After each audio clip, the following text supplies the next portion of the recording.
ஒரு ஊர்ல ஒரு குட்டி பாப்பா இருந்துச்சாம். அந்த பாப்பாக்கு எப்பவுமே ஒரு பேட் ஹேபிட் இருக்குமா, சாப்பிட்ட உடனே தூங்குறது. ஒரு நாள் அவங்க வீட்ல அவங்க அம்மா பிரியாணி செஞ்சிருந்தாங்க.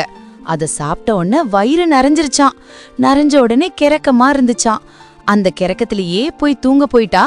படுக்கிறதுக்கு முன்னாடி கதவை மூடி வச்சுட்டு தூங்கணுமா வேண்டாமா? ஆனா இந்த பாப்பா கதவை மூடாம தூங்கி இருக்குச்சான். தூங்கின கொஞ்ச நேரத்திலேயே கடைக்கு போன அவங்க அம்மா வந்தாங்களாம். வந்து கதவை தட்டினா இந்த பிள்ளை திறக்காம தூங்கிட்டே தான் இருந்ததாம். அவங்களும் என்னாச்சோ ஏதாச்சோன்னு என்று பயந்து தட்டு தட்டு தட்டுன்னு தட்டி பாப்பா பாப்பா பாப்பா பாப்பா பாப்பான்னு கூப்பிட்டுட்டு இருந்தாங்களாம். ஆனா எங்க உள்ள இருந்து எந்த ஒரு சத்தமும் வரல.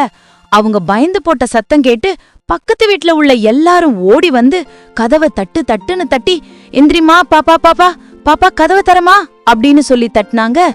ஏதோ ஒரு டம்ளர் விழுந்த சத்தம் கேட்ட மாதிரி அந்த பாப்பாக்கு கேட்டு அப்படியே கரெக்டமா எழும்பி கதவை திறந்து வெளியே ஏதோ சத்தம் கேக்குதே அப்படின்னு சொல்லி வெளியே வந்து கதவு திறந்துச்சான். திறந்தா அவங்க அம்மா பக்கத்து வீட்டுக்காரர்கள் என்று எல்லாரும் கும்பலா நின்னு இந்த பிள்ளைய பார்த்தாங்களாம்.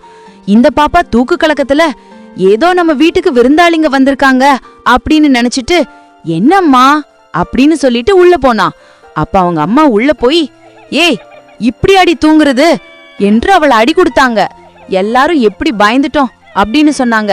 அப்படி நாம என்ன பண்ணிட்டோன்னு இப்படி போட்டு அடிக்கிறாங்கன்னு அந்த பாப்பா சோகமா இருந்துச்சான்.